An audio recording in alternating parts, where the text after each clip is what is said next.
Buenos días a todos, espero que estén muy bien. En primer lugar, quiero ofrecer una disculpa porque ayer dije al final de la meditación que nos vemos a las 10, pero es a las 10:30, perdón.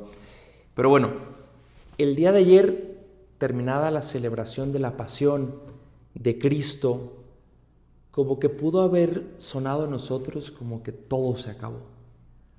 La ceremonia, si la pudiste seguir a través de la televisión, del internet, de lo que sea, es muy dura porque pues simplemente pues, hay un canto nada más en la comunión.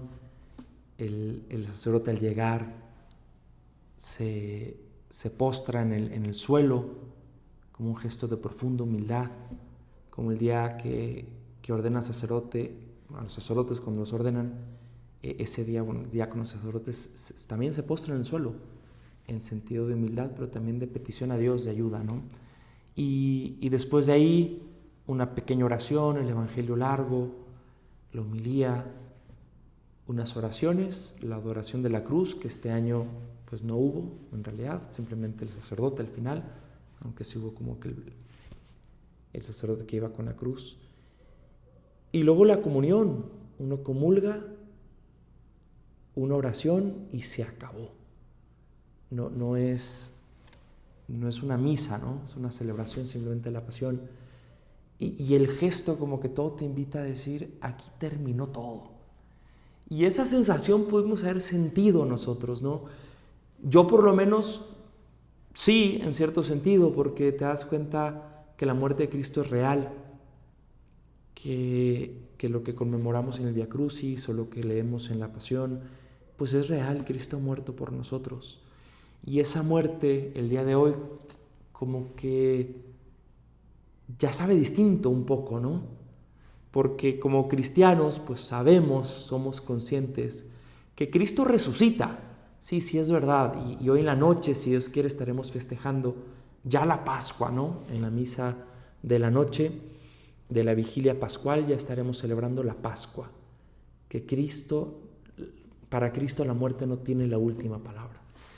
Pero ese lema que nos ha ido acompañando durante todo el retiro, ¿no? Habiendo amado a los suyos que estaban en el mundo, los amó hasta el fin. Lo decíamos ayer, se concreta en el momento de la muerte. Ayer con las 7 palabras. Y hoy también con el silencio. Tradicionalmente este es un día de silencio, de acompañar a María y también de ser acompañados por María, porque Cristo no nos dejó solos, nos dejó a su madre con nosotros, ¿no? Y pónganse a pensar un poco en lo que sentía María. Ayer creo que decía, ¿no?, que era la mujer de la esperanza. Y es verdad, porque la esperanza para un cristiano, digo, normalmente se dice, ¿no?, la esperanza es el último que muere, pero para un cristiano debería ser la forma de vivir. El vivir con esperanza debería ser lo que alimenta nuestra alma. Y la esperanza, como a María, nos debe decir a nosotros como algo en el corazón que nos dice, no todo puede terminar aquí. No puede ser posible todo lo que pasó, no puede terminar con la muerte. Todo lo maravilloso que era Cristo, todos los milagros que hacía, todas las predicaciones que nos cautivaban, no puede terminar aquí.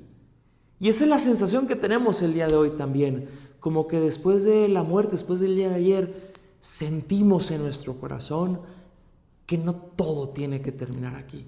Y esa es la grandeza, no podemos perder la esperanza. El demonio muchas veces va a sembrar en nosotros la desesperanza, la desconfianza, va a querer que no confiemos. Y ese sería un gran error, no confiar en que Dios puede sacar incluso del mal un tremendo bien. Y todo coopera para el bien para los que aman a Dios, ya lo hemos dicho un par de ocasiones durante este retiro. El día de ayer, en el Vía Crucis del Papa, no sé si pudieron seguirlo, si lo han leído, realmente es muy largo, pero aquí en la casa lo hicimos, el Vía Crucis del Papa, el que se hizo en Roma, y realmente es impactante, porque era un Vía Crucis que escribieron o condenados a muerte, o presos, o cadena perpetua, o familiares, hijos, por ejemplo, de gente presa, gente que trabaja en las cárceles, gente que es colaboradora, que va a visitar a los presos. Entonces, esa era la imagen un poco, ¿no? Cómo la prisión puede hacer que un hombre pues también se encuentre con Dios. Ya les había mencionado yo el ejemplo de Jacques Fesch, el francés que fue condenado en 1957 a la guillotina y que escribió su diario que le titularon "En 5 horas veré a Jesús". Y entonces vemos que la cárcel también puede ser para algunos el medio que Dios había querido de alguna forma misteriosa para que se encontraran con Dios. Y hay testimonios impactantes, un joven ya señor que se metió en el mundo de las drogas en Italia y no sé cómo estuvo, que involucró a toda la familia y todo el mundo está en la cárcel. Su hermano, su papá y su mamá. Qué impresionante, ¿no? A mí el que más me impresionó es el de la octava estación, que ahora lo leo, que es cuando Jesús consuela a las santas mujeres, ¿no? A las mujeres de Jerusalén. A mí me impactó muchísimo este ejemplo porque habla de algo perdido, algo merecido perdido, y cómo Dios de repente suscita una esperanza muy fuerte, ¿no? Los leo, lo voy a leer este testimonio y luego si quieren lo comentamos. Dice: como hija de una persona detenida, en algunas ocasiones me preguntaron: ¿usted siente gran afecto por su papá? ¿Piensa alguna vez en el dolor que su padre causó a las víctimas? En todos estos años jamás eludí la respuesta. Les digo, cierto, es imposible dejar de pensar en ello. Después yo también les hago otra pregunta. ¿Habéis pensado alguna vez que entre todas las víctimas de las acciones de mi padre, yo fui la primera? Hace 28 años que estoy cumpliendo la condena de crecer sin padre. Durante todos estos años viví con rabia, inquietud, tristeza. Su ausencia es cada vez más dura de soportar. Crucé Italia de sur a norte para estar a su lado. Conozco las ciudades no por sus monumentos, sino por las cárceles que visité. Me parece que soy como Telémaco cuando busca a su padre Ulises. Lo mío es un giro de Italia, de cárceles y de afectos. Hace años perdí el amor porque soy la hija de un hombre detenido. Mi madre cayó víctima de la depresión, la familia se derrumbó. Quedé yo con mi salario escaso para sostener el peso de esta historia hecha trizas. La vida me obligó a convertirme en mujer sin dejarme tiempo para ser niña. En nuestra casa todo es un viacrucis. Papá es uno de esos condenados a cadena perpetua. El día que me casé, soñaba con tenerlo a mi lado. También él pensó en mí en ese momento, a cientos de kilómetros de distancia. Es la vida, me repito para darme ánimo. Es verdad, hay padres que por amor aprenden a esperar que los hijos maduren. Yo por amor tengo que esperar el regreso de papá. Para gente como nosotros, la esperanza es una obligación. No sé ustedes, a mí cada vez que, digo, como 3 veces que lo leo, me impacta muchísimo.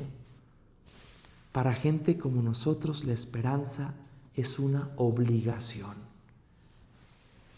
Qué fuerte pensar que lo único que le queda a esta mujer es vivir de esperanza. Y es el sentimiento que debemos tener nosotros ahora. Nos han arrancado a Cristo y no lo tenemos. Para gente como nosotros, la esperanza es una obligación.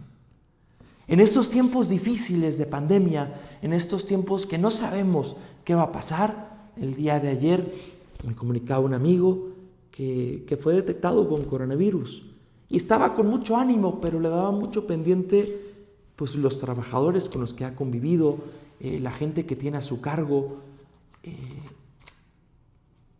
Y decía, lo único que me queda es avisarle a todo el mundo con los que he estado, porque le ha tocado estar en varios países, y encerrarse y esperar que no pase nada, ¿no?, a la gente con la que he estado, ni a él mismo ni a su familia, ¿no? Estamos en tiempos difíciles. Para gente como nosotros la esperanza es una obligación.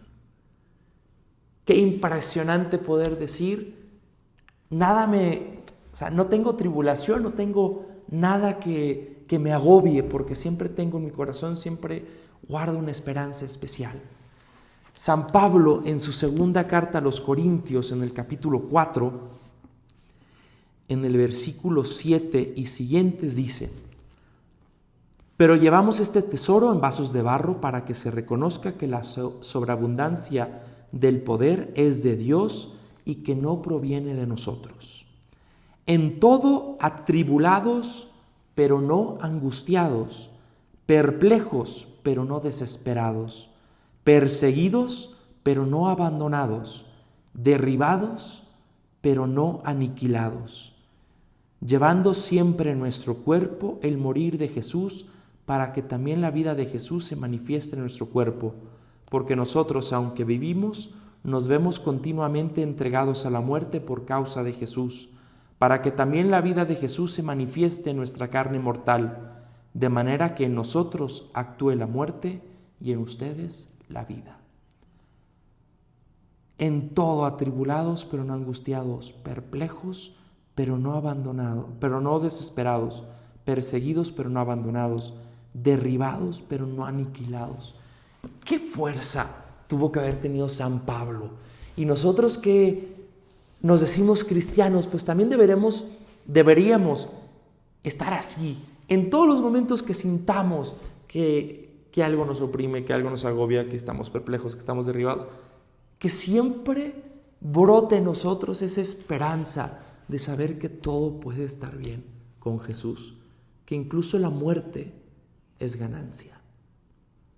Decían los padres de la iglesia de los primeros siglos que la muerte fue una gran invención de Dios, porque imagínate vivir en un mundo como el nuestro, donde hay sufrimiento, donde hay dolor, donde hay incomprensión, vivir en un mundo así para siempre. Híjole, pues yo creo que nadie podría soportarlo, ¿no? Pero cuando te das cuenta que la muerte es también una ganancia, porque si Dios quiere lleguemos al cielo, pues vamos a vivir felices para siempre, ahí sí va a ser para siempre, y una felicidad plena porque vamos a estar con Dios y vamos también a estar con todas las personas que hemos querido, si Dios quiere, y que también estarán en el cielo para siempre. Y entonces también la muerte se convierte en una ganancia, claro, si tenemos fe, si tenemos esperanza, ¿no? Benedicto XVI hace unos años, no me acuerdo exactamente cuándo le escribió la encíclica Spe Salvis, que me está acordando que Deus Caritas Es le escribió en 2005, entonces Spe Salvis tuvo que haber sido 2008 por ahí, tal vez un poquito después. Escribe sobre la esperanza cristiana, sobre cómo debería ser la esperanza del hombre. Y hay una frase al inicio que dice en el número 2, hablando de los paganos, los que no conocen a Dios, dice el Papa: a pesar de los dioses, como estaban los pueblos paganos antes, a pesar de los dioses que tenían, estaban sin Dios y por consiguiente se hallaban en un mundo oscuro ante un futuro sombrío. En la nada de la nada que pronto recaemos, dice un epitafio de aquella época, palabras en las que aparece sin medias tintas lo mismo a lo que Pablo se refería. En el mismo sentido les dice a los tesalonicenses: no os aflijáis como los hombres sin esperanza. En este caso aparece también como elemento distintivo de los cristianos el hecho de que ellos tienen un futuro. No es que conozcan los pormenores de lo que les espera, pero saben que su vida en conjunto no acaba en el vacío. Solo cuando el futuro es cierto como realidad positiva, se hace llevadero también el presente. Solo cuando el futuro es cierto como realidad positiva, se hace llevadero también el presente. Nosotros debemos esperar no solo la resurrección de Cristo, sino también que llegaremos, si Dios quiere, algún día al cielo. Si nos esforzamos por ser santos, si nos esforzamos por estar cerca de Dios, también nosotros gozaremos del cielo. Y esa esperanza que nosotros ya podemos experimentar en esta vida, esa esperanza es poder llegar al cielo. Y el día de hoy es verdad que es un día extraño en el que se nos invita como a un gran silencio, decía una homilía del primer siglo, del primer siglo, un siglo después de la muerte de Cristo, ¿no? Este día es como de gran silencio, como de espera, como de no creernos de verdad que Cristo haya podido morir. Y como lo que decía al inicio, como que debemos albergar en nuestro corazón como una chispa de esperanza, de decir, perdón, no todo puede terminar aquí. Y María, lo que les decía, nos puede dar una gran lección. El día de ayer, en la cruz, Cristo nos la dejó como madre. Y nosotros, cada uno de nosotros, somos hijos de María. Aprendamos de ella, cómo vivió este día. Imagínate, el día de ayer, pues muy triste seguramente, después de haber visto por dónde enterraban a Jesús, en el sepulcro, se regresó a su casa meditativa, tal vez, como reflexionando en todo lo que pasaba y cómo aquella promesa lejana de Simeón, aquella profecía que le decía que una espada te atravesará el alma, ahora lo vive de una forma muy real, pero también muy silenciosa, como dándole vueltas en su corazón, como nos dice Lucas en 2 ocasiones. Cuando no entendía algo, María meditaba las cosas en su corazón. Ahora estaría así, hoy sábado de gloria le llamamos, hoy sábado santo, María estaría ahora como que dándole vueltas y en su corazón tendría que despertar una esperanza, decir, pero dijo que iba a resucitar. Y eso tenerlo tan clavado en su corazón que estaba, yo creo que incluso solo esperando el momento de la resurrección, como que con una certeza, como cuando, no sé si les ha pasado, me han pasado 2, 3 veces, que tienes un sueño y después sucede exactamente lo que pasó en el sueño. Pero no es que me pase todos los días, ¿no? De verdad solo me ha pasado como 3 veces. 2 que me acuerdo perfecto. Una vez estaba en Roma y fui al altar de Juan Pablo II regresando de la boda de mi hermana. Y fui al altar de Juan Pablo II, tuvimos una misa ahí, como a las 2 semanas de haber regresado. Y yo le pedí a Juan Pablo II, como diciéndole, mándale, o sea, ¿cómo se llama? Mándale hijos a mi hermana, ¿no? A su matrimonio. Y de repente como que sentí esa noche cuando estaba dormido, cuando me desperté, que como que me daban la noticia de que estaba embarazada mi hermana, de que tenía un sobrinito, ¿no? Y como a las 2 semanas me habla mi hermana para darme la noticia. Y yo por dentro con esa sensación de decir, ya sabía, ¿no? No sé cómo lo puedo explicar, pero bueno, ya sabía que iba a pasar. La otra vez me pasó en Roma. A veces nos puede pasar así, no sé si te ha pasado, a mí sí me pasó. A veces nos puede pasar así como que ya sabes algo que va a pasar o presientes y cuando se dices, ya sabía. Pues yo creo que María sí estaba este día, como que con esa sensación, ese presentimiento de decir, va a resucitar. Qué gozo, qué esperanza. Dijo que al tercer día, es decir, mañana va a resucitar, así que estamos todos felices. Con el dolor del día de ayer, así como nos podemos sentir hoy, ¿no? Entonces, lo que sea Benedicto XVI, cuando somos conscientes del futuro en cierto sentido, que es llegar al cielo, si Dios lo permite, ser santos, llegar al cielo, pues claro que debemos de vivir con una esperanza especial, una esperanza que nos mueva a actuar también. En el Evangelio de Lucas, en el capítulo 23, en el versículo 55, dice, después de la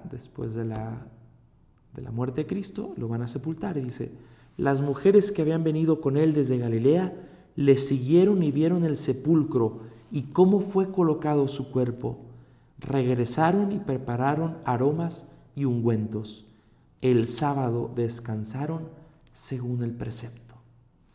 Y este sábado, hoy, pues es un día de descanso, porque cuando se muere un ser querido, lo que queremos es como desahogarnos, tener un momento como para nosotros y decir, a ver, tomar conciencia de lo que pasó, El otro día nos contaba un padre que vivía en Alemania y les tocaba atender un hospital los fines de semana. O sea, si había alguna persona que se ponía enferma o especialmente grave, les llamaban a los padres que estaban ahí cerca en el noviciado e iban. Dice que le impactó muchísimo uno que falleció y le hablaron para decirle que había fallecido, que si podía ir a consolar a la familia. Y es un señor como de 50 años y estaba su esposa y su hija como de 8 años. Y dice el padre que la niña como que no se enteraba qué es lo que estaba pasando. Y eso es lo que nos puede pasar hoy, como que no enterarnos bien qué ha pasado. ¿Cómo es posible que Dios se haya hecho hombre, haya querido tomar nuestra naturaleza y luego haya querido morir por nosotros en la cruz? Pero es lo que se cumple, aquella frase de habiendo amado a los suyos que están en el mundo, los amó hasta el fin. Y hoy es un día como para tomar conciencia, pero que también para albergar esa esperanza en nuestro corazón. Una última reflexión, todo era sobre la esperanza, nada más una última reflexión sobre lo que también podemos meditar el día de hoy. El día de ayer lo dije, un poquito rápido, lo del costado abierto de Cristo, cómo estamos llamados también como a contemplar ese corazón del cual pues experimentamos el amor de Dios, ¿no? Especialmente. Y de ese costado abierto se dice que nace la iglesia y los sacramentos, ¿no? Porque todo su amor derramado ahí. Y los sacramentos son signos visibles de una realidad invisible. Es decir, que cuando, por ejemplo, la Eucaristía, ¿no? Es pan, es un signo visible de una realidad visible, Dios, que Dios no tiene, no es materia, ¿no? Bueno, que Cristo ahora en el cielo sí tiene su cuerpo glorioso, pero ese pan se convierte en el cuerpo de Cristo. Entonces estamos viendo algo visible, de una realidad invisible, ¿no? De una realidad invisible. Cuando nos bautizan, pues es agua, pero en realidad, muchas cosas, ¿no? La misma confesión. Y cuando decimos que nacen del costado abierto de Cristo, nacen de la sangre derramada de Cristo. Entonces en cada sacramento está todo el amor de Dios, todo ese amarnos hasta el fin, en cada sacramento, en cada confesión, en cada Eucaristía y todos los sacramentos. En cada uno de ellos está ese amor entregado hasta el fin por nosotros. Y esa sangre derramada, ese cuerpo entregado, lo disfrutamos en cierto sentido en cada sacramento, que es festivo, ¿no? Que es festivo, es alegrarnos de que podemos ser hijos de Dios, de que podemos recibir a Jesús en la Eucaristía, de que podemos recibir el perdón, de que podemos ser ungidos con el óleo en la unción de los enfermos, que podemos ser ordenados sacerdotes. Y son como que momentos alegres, ¿no? En cierto sentido. Pero no se nos olvide que en cada sacramento Cristo dio su vida por nosotros, y cada sacramento Dios dio su vida para que lo podamos recibir. Como que nos debería cambiar, ¿no? La forma como vivimos los sacramentos. Y lo digo porque el día de hoy tradicionalmente se presentan los catecúmenos, los que van a ser bautizados en la Pascua, ¿no? Se presentan, los bautizan y vas de misiones y te presentan todos los niños que van a hacer la primera comunión, los que van a ser bautizados, las parejas que se van a casar. Como que es un día también muy bonito, los que han ido a misiones, de sacramentos, de gente que se fue preparando durante el año y que el párroco ha permitido que en esa misa se casen y los bauticen y así, ¿no? Y entonces, si vemos que cada sacramento nace del amor de Dios, de su corazón traspasado, como que valoramos también, o deberíamos valorar más los sacramentos cuando podamos recibirlos. Ojalá y sea pronto, ¿no? Y por eso también no debemos de perder la esperanza en estos tiempos difíciles. Ojalá y sea pronto cuando podamos volver a recibir esos sacramentos, ese amor derramado, esa sangre derramada de Dios, ese amor que fue capaz de darlo todo.